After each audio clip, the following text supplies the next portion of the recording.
how I healed from tobacco consumption and addiction. Well, cigarette addiction and consumption. Queen with Soft Eye Boutique here to share my story about how I used to smoke cigarettes.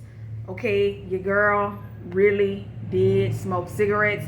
I was actually up to like a pack a day. Thankfully, I only smoked for 2 years, but those 2 years I was pretty much smoking a pack a day for 2 entire years. I was smoking Cools and Camel Menthol Crush, the ones that had the click filter, so it had the menthol. You crush the filter and it released the menthol, and now I know, since I am in the cannabis industry, where those products come, and they're not made in the United States. They're usually made in China, so you really don't know what you're getting.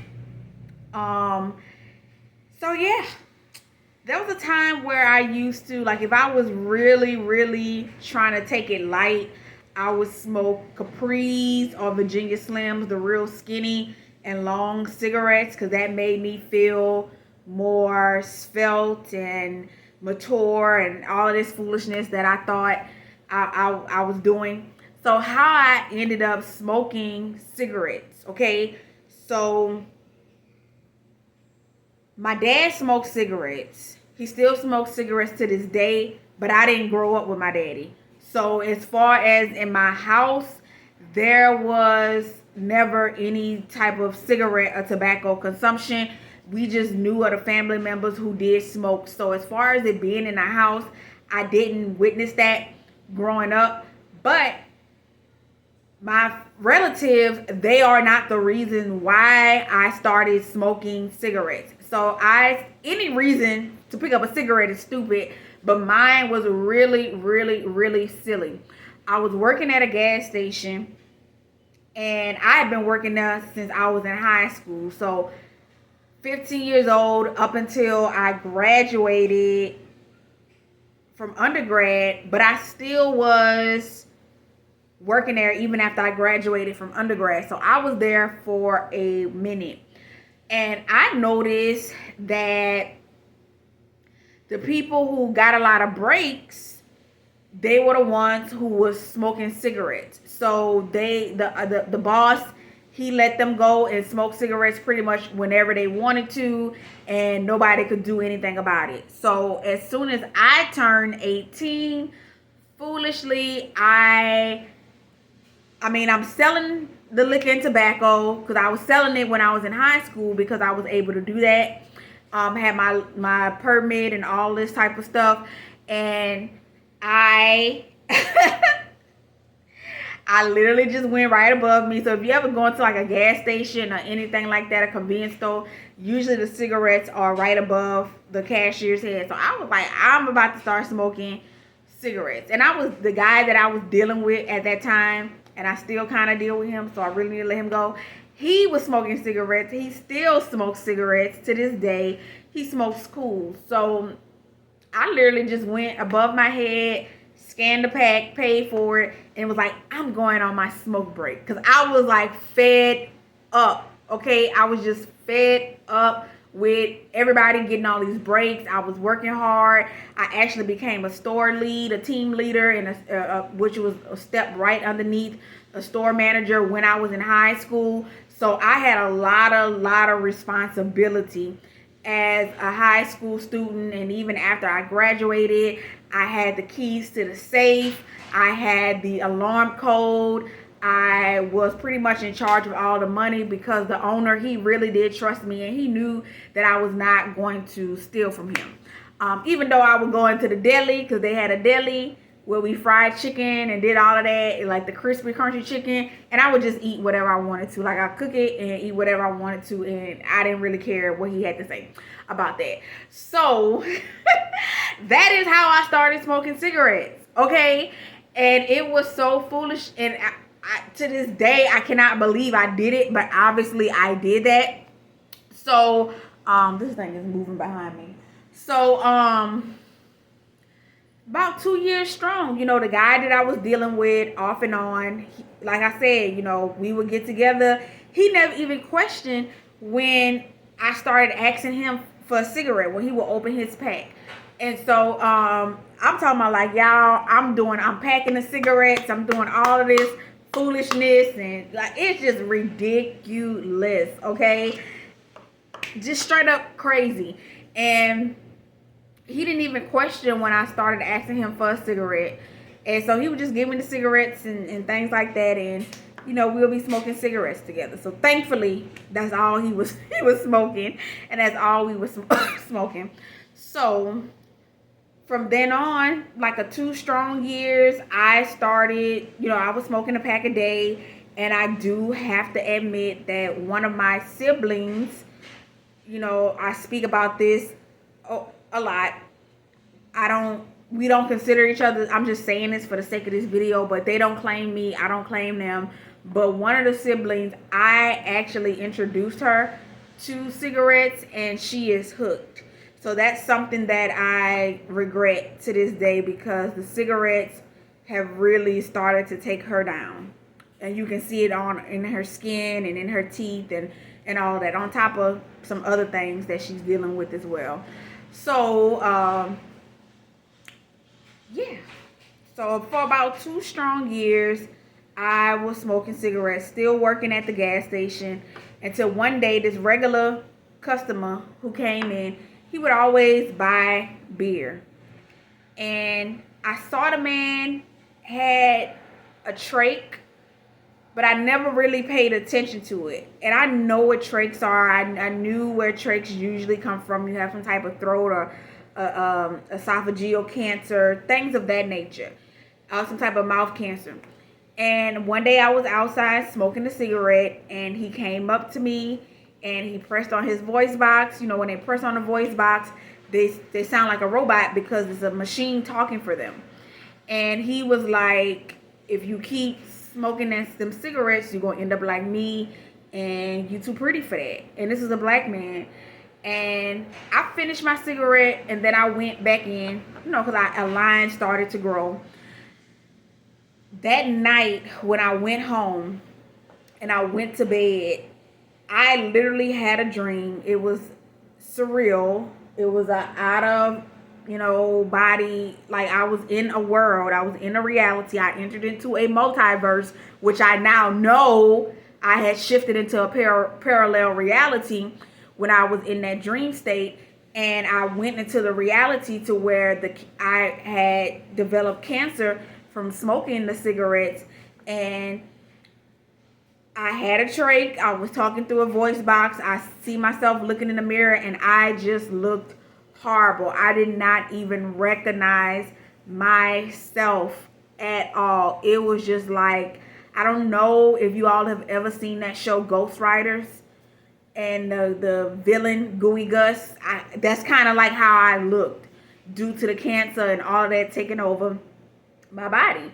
And when I woke up, I said that I was never going to smoke cigarettes, tobacco, or anything like that again. And I never have. I literally never even had a craving for cigarettes after I had that dream. So I'm very, very thankful that my beating the tobacco and a nicotine addiction never really took a hold of me. So I never really had to go to treatment. I never really had to do anything. It was just like, I'm not about to do this no more, because I don't want to end up looking like that. And if that's vanity, is vanity. It is what it is. But that was not something that I actually wanted to experience. And that guy telling me that was really God sending me an angel and protected me at that point. And so that was over 12 years ago when that happened. And now I just think back about how foolish I was, and really, a lot of things just, hold on.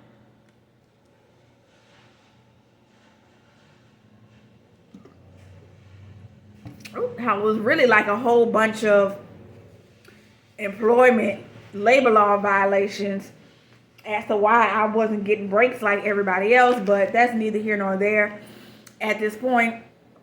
Also, even the guy I told you that I was dealing with, and I still kind of deal with him off and on, but I feel like that ship has sailed. He even tells me, like, man, like, he'll ask me periodically, like, how did you give up cigarettes? Like, I'm trying so hard. I'm trying so hard to stop smoking. And I told him, like, he knows, because he was actually one of the first people that I told when I had that dream. I was like, such and such, like, guess what I had a dream about? He was like, what? And I told him, I was like, I don't want to smoke cigarettes anymore. And so I stopped. And so I told him, I was like, look, bro, I told you what happened. I told you about the dream that I had, and that's what made me stop.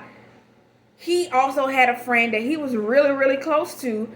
This guy, oh my God, before he passed away, after he went through the chemo and everything, he looked like he was still living, walking around, but he literally looked like how Emmett Till looked in that casket.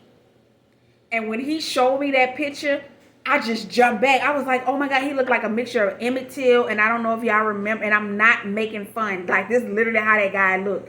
He looked like a mixture of Emmett Till when he was in a casket, and he also looked like, y'all, I don't know if y'all remember that episode of Martin where he got really beat up, and he just, like, his face was fat, and he had all these bumps. Like, that's how that man looked.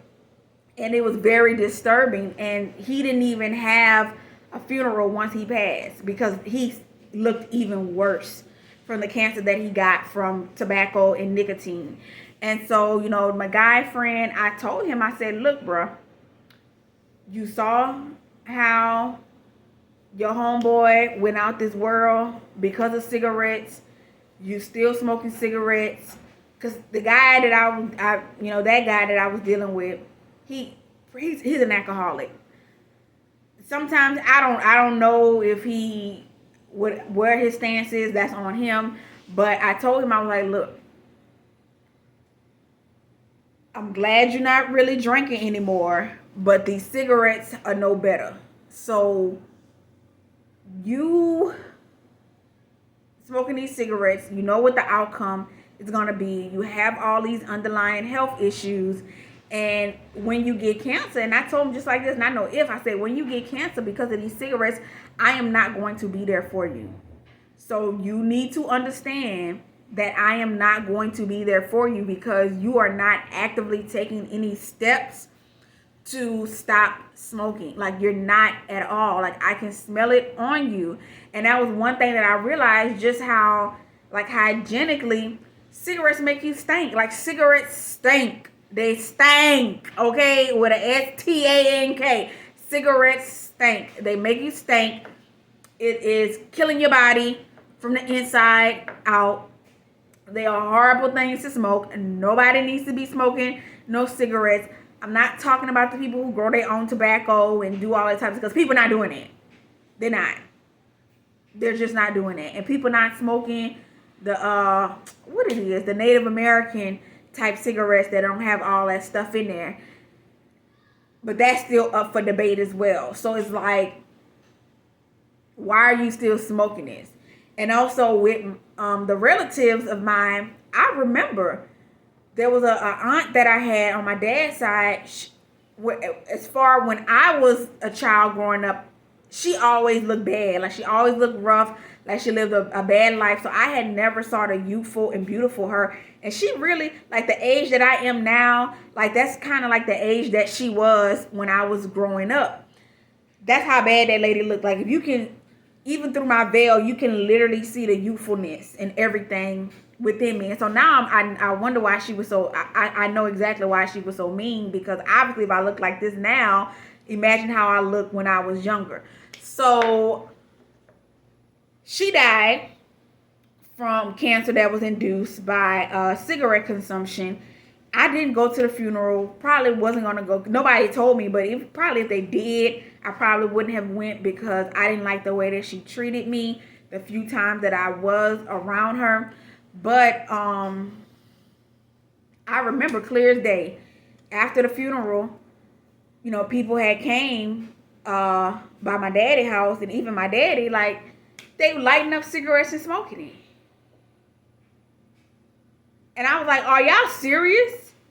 Are y'all really serious right now? This lady just died from this. And y'all lighting up cigarettes and smoking it. And the even saddest part is they were passing around pictures and stuff of her. And I was like, oh, well, who is this person? I'm thinking it was somebody else, you know. And it was like, that's such and such. I said, who? Yeah, that, you know, auntie such and such who just passed. I said, excuse me? Yeah, this is, and I said, this is how this lady looked before the cigarettes, alcohol, and just living like playing, doing card games and partying and all type of playing dominoes and all type of foolishness like that, back alley gambling, took over her. This is how this lady looked. And y'all see how this lady once looked, how she ended up looking at a young age, and how she ended up going out of here behind that cancer? No. So, you know, I just wanted to get on here and tell that story about the cigarettes, man. If you are battling with tobacco and nicotine, and now we got these vapes. Those vapes are even worse. Then you got the people doing the hookah, and then you got the people they consuming cannabis, but they rolling it up in a blunt. That's tobacco. So you still smoking cannabis, tobacco laced cannabis, nicotine laced cannabis, which is a no-no. That's why we see that a lot of people get addicted, because you're not supposed to smoke cannabis out of these blunt leaves and all of this foolishness. Like, they're cigars for a reason when you get them. Even the natural leaves, not supposed to. You're not supposed to smoke cannabis. You're not supposed to mix cannabis with tobacco, like some people say. So that's a huge pet peeve of mine. Like, please don't do that. Please, please, please. But I just wanted to get on here and you know, share my testimony about cigarette consumption and addiction, and just how I was led to it and how I got out of it really easily. Thank God. Thank God. I got out of that really, really easily, and I'm actually on a path to where I really don't want to smoke anything going forward, even cannabis, because we're really not supposed to have that smoke and everything going into our lungs. We really not, because to be 100% honest, unless you actually steaming the cannabis, you're not supposed to smoke it at all. You're really not supposed to. So I definitely wanted to talk to y'all about this, to let y'all know it's real. You can stop it. I don't want y'all to get caught up in them vapes. Them vapes are horrible. And there's actually like a nationwide ban. Like, only 8 type of vapes really can legally be sold in the United States as a whole. So if you're not, and those brands are horrible. So imagine what you're getting from these unlicensed and unregulated and unregistered, you know, vape brands. Is just really, really not good. So I don't want y'all to go down that path of that self-induced cancer and heart problems and every other thing that comes along with the tobacco and the nicotine consumption. I do have to make this disclaimer. I am not talking about people growing their own tobacco. Like, I'm not, because I know that real pure tobacco, organic tobacco, is truly an herb. It's a medicinal herb. But people ain't doing that. So don't even play with me like that. If you're going to comment, like, please don't do that. People are not doing that, okay? So don't fall into the trap. You know, and ladies, it's just going to make you stink and make your cat dry. Like, it's just horrible. It's just horrible. It ruins your reproductive system. It ages you really fast. It ruins the health quality of your eggs and your ovaries. And I just don't want you to be in that position, like, whatsoever. You can overcome it. And usually it's like, really sit down and think what led you to even pick up that cigarette. And so for me, it was just, I wanted more breaks. And like, that was that. I wanted more breaks. how foolish that was, but that's what it was, you know. And that's kind of where I ended up. But I I'm just thankful that that man coming to me and putting that vision in me to see where I was gonna be led. It stopped me immediately, so I'm very, very thankful for that. So y'all, put the tobacco and the nicotine down. It's not cool. Queen with South Eye Boutique.